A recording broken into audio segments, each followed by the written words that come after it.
Hey everyone, Alex here from Japanese Masters, and today we're going to go over a little JLPT in 5 grammar. That is Agemasu, Kuremasu, and Moraimasu. Okay, let's go and dive right on into this. Okay, as you can see here, we have our 3 verbs, Agemasu, Kuremasu, and Moraimasu. Now, the first thing you might be thinking is, why are we going over this as a grammar structure when these are just 3 verbs? You should just be able to memorize them and use them like every other verb. Well, that is true for most cases. However, these 3 verbs, when used together and knowing which one to use when, can be quite confusing, especially if you're coming from a language like English. Let's go ahead and start with the simple translations of these 3 verbs. So agemasu translates to give in English, kuremasu is more or less to give me in English, and moraimasu is to receive in English. Now, in English, a lot of these are used interchangeably, but in Japanese, it's very important to use the correct verb in the right situation. Okay, let's go and break this down. Okay, so breaking down our agemasu, kuremasu, and moraimasu structure.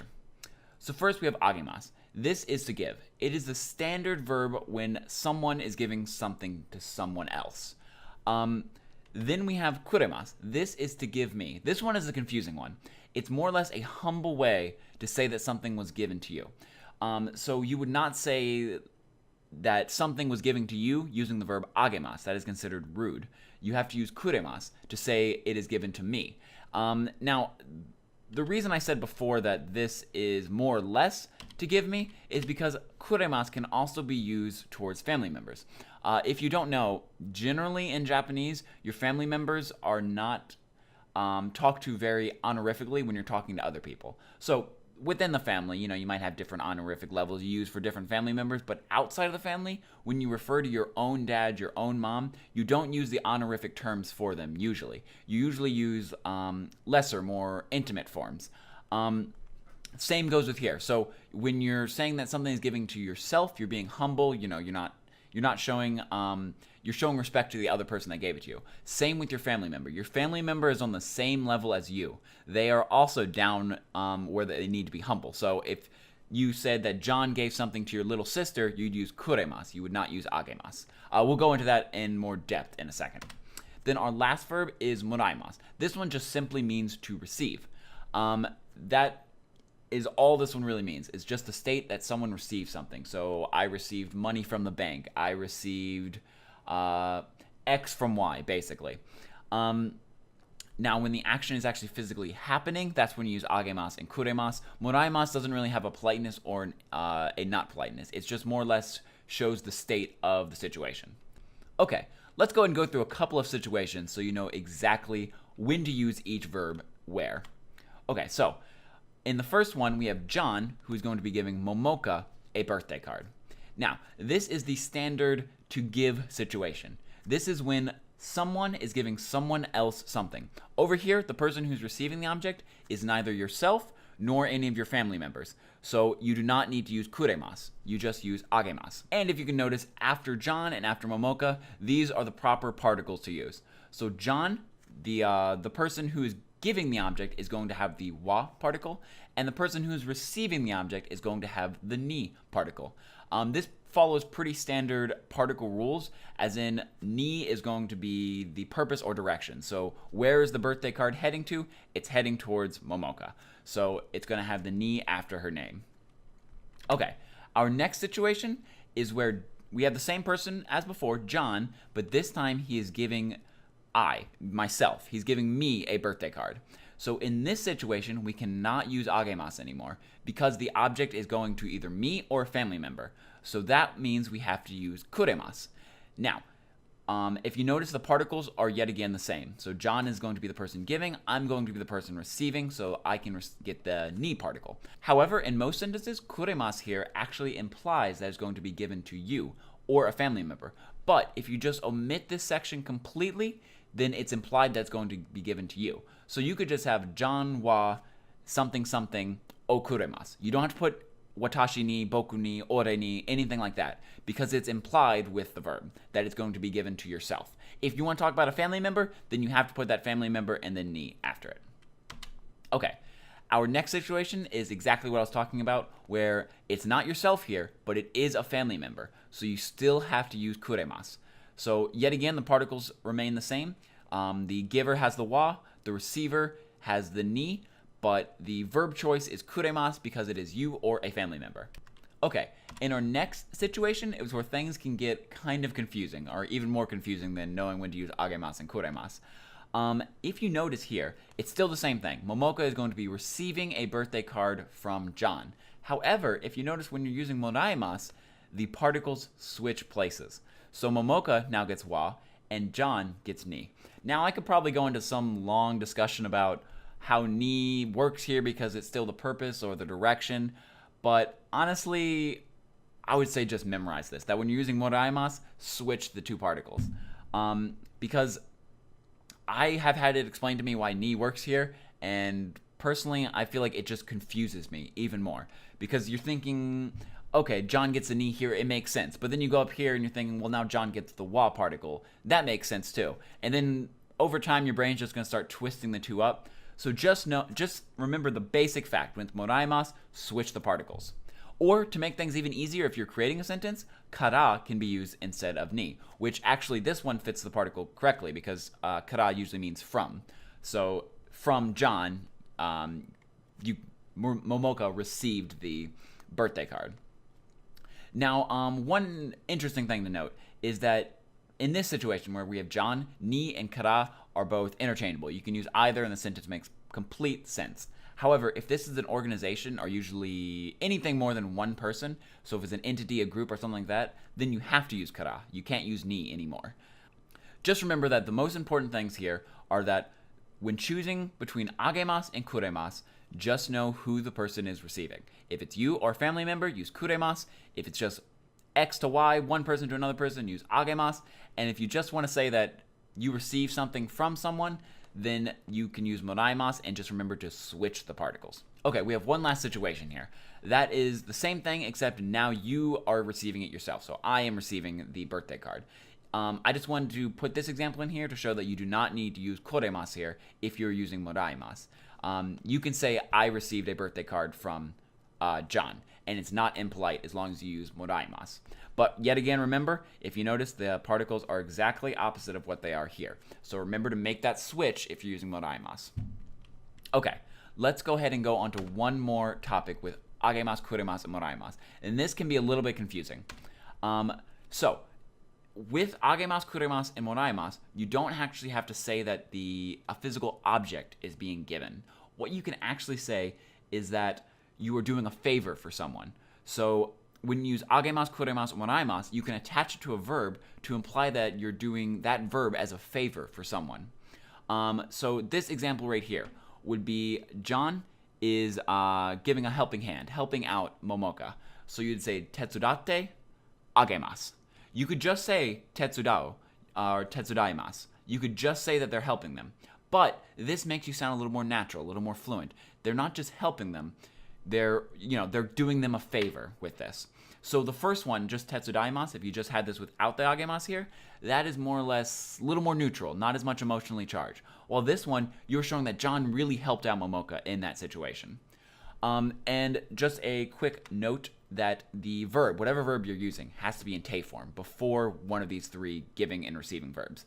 Now, another note, moraimasu, I'm not going to say it's not used in Japanese, it's probably used a lot, but in what I have seen, from what I have used, agemasu and kuremasu are going to be mostly the ones that you're actually going to see, hear, and use. Kuremasu especially, when you're attaching them to a verb. Okay, let's go through one more situation. This one is where John is going to be doing my homework for me. Now, that's another translation that I can get from this, is when you're adding the verb te form and then one of these giving verbs, it's more or less for me or for you at the end of the sentence. So it's not just John did my homework, it's John did my homework for me. You see how that shows a little more gratitude? Like, man, John did my homework for me, kind of thing. That's exactly how this works. So you'll actually hear the kuremasu attached to the verb all the time, because people use it to show thankfulness that someone did something for them. So instead of just saying that John, like, shukudai, which is homework, shukudai o yatta, so he did my homework, you could say shukudai o yatte kuremashita. So he did my homework for me. Yet again, it makes you sound a little more natural, and the sentence perfectly works 100% fine without this structure. You could just put yatta or yarimashita, and it would be completely fine. But this makes you sound more natural, and it adds a emphasis that the person did a favor for you. And one final thing to note is that, yet again, this is in te form. Okay, let's go through a couple of examples to really cement this in there. Normally I do 3 examples for each grammar structure, but because this is confusing and I was confused in this, and most people who learn this the first time are really confused, I'm going to do 5 examples for these giving verbs to just really make sure you understand it. Okay, the first one is John gave Momoka a birthday card. So I'm just taking the situations that we had before and turning it into a sentence. So that's John wa Momoka ni tanjoubi card o agemashita. Now the first thing to note is I did not add san after their name. I just did that because I didn't have space. If these are people you don't know very well, then you probably want to put san or whatever honorific polite thing you want to put after it. But that doesn't take away from the grammar point of the sentence. So as you can see here, like we said in the situations, that these are 2 people that are not you, that are being, are giving the object. So you use agemasu. So because these are 2 people not involved, with you or your family, then just use agemasu, which is what we have here at the end. And for those of you who don't know, tanjobi just means birthday in Japanese, and then kado is a loan word from English that means card. Okay, let's go ahead and move on to the next example. The next example is, he gave me a book. Now, here's where we get into the situation that I talked about before. The book, who is receiving the book? It is me. And I fall into the category of myself and family members. So therefore, we cannot use agemasu, and kuremasu has to be used. And the other thing I noticed, if you notice, there's no part of the sentence here that says boku ni, watashi ni, ore ni, anything like that. That is because it can be completely omitted. The kuremasu by itself means give to me. So you don't need to put that second part of the sentence in there. It's already implied. So that would be kare wa hon o kuremashita. So he gave me a book. Hon being book, kare meaning he in Japanese. Okay, let's go ahead and move on to one more example. This one is, I received a report card from school. This one, I want to make it a little more neutral. There's no, humbleness or anything. You just received a report card from school. So, boku wa gakko kara tsushinbo o moratta. Now, this fancy word here just means report card. I had to Google it myself. I've never needed that word before. It might not even be correct if we're going to be completely honest. But for the situation, it is report card, and you're just using moratta.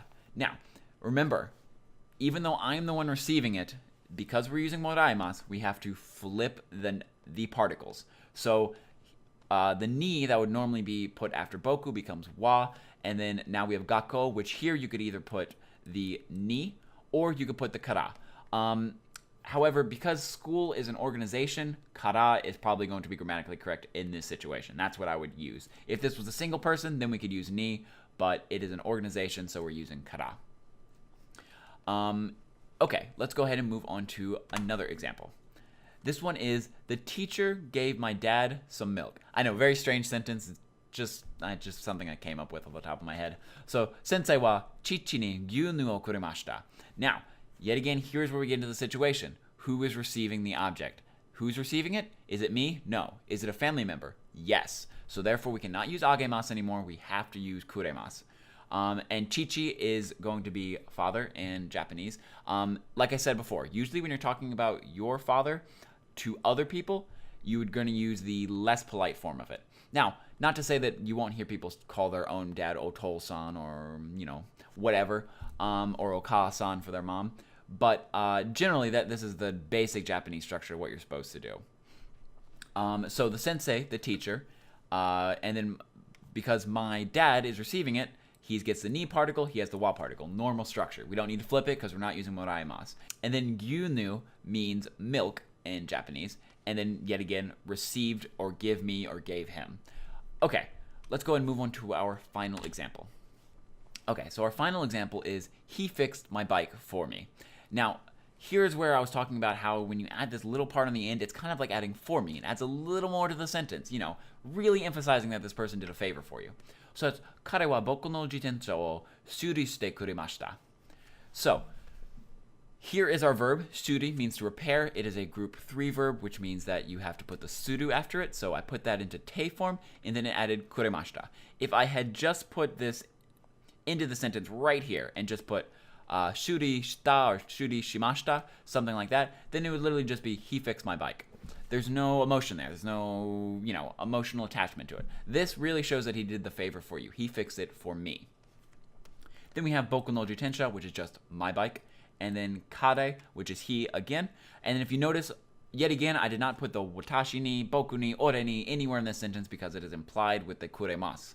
One other thing that I want to mention is normally if you say like, I give you something, you can use agemasu. So I give you a birthday card. Agemasu, perfectly fine to say. However, when you're talking about this and doing favors for people, you do not use agemasu. So you would not say like, boku wa kare ni shuri shite agemasu. So you would not say I repaired it for him. You can say it. It's just it comes off as a little bit rude, a little bit condescending that you are really saying that you did the favor for him, which has a grammatical point. You can use it in a lot of situations. Just if you want to stay polite, I would not use verb te form and then agemasu with someone if you are the person giving the favor to someone. You would just stick with like shuri shimashita or shuri shita. You would just stick with the real neutral I fixed his bike, not I fixed his bike for him, which can sound condescending, a little bit rude. Okay, so that is the end of today's lesson. I really hope you understand agemasu, kuremasu, and moraimasu now and know how to use them in sentences, or at least know how to distinguish between the 3 verbs. Yeah, the main points, just want to reemphasize it one more time. Main points is agemasu used with usually 2 people that have nothing to do with you, even though you yourself can be giving the object. But if the person receiving the object is either yourself or your family member, you cannot use agemasu, you have to use kuremasu in order to be humble and polite. And the moraimasu is more of a neutral expression. It just literally means I received this. So I received this from something or someone. And remember, when you're using moraimasu, you have to take the particles and flip them. Normally where you have wa and ni gets flipped. And also remember that with moraimasu, you can change the ni to kara. And if it's an organization or group of more than one person, then kara is necessary. And that is basically everything from today's lesson. If you have any questions, feel free to put them in the comments below. I'd be happy to answer them. I actually just launched a new website called Shogunate Japanese, or I kind of redesigned the site. So if you want to check that out, I actually have this lesson along with a whole bunch of other lessons on there. I'm working on actually creating a full course for Mina no Nihongo with written lessons as well as the video lessons so that you can work along with your textbook and everything like that. I'm creating a course on learning hiragana and katakana if you haven't learned that. And I'm going to be creating a whole bunch of different Japanese courses on there. So if you want to check that out, just check it out in the description below. I have a link to the course that I am creating for Mina no Nihongo, as well as just a normal website. And I think I'll also put one more. I'll put one more link in the description below, also for this specific lesson. Okay. Until next time, guys. Keep studying Japanese. All right, everyone. See ya.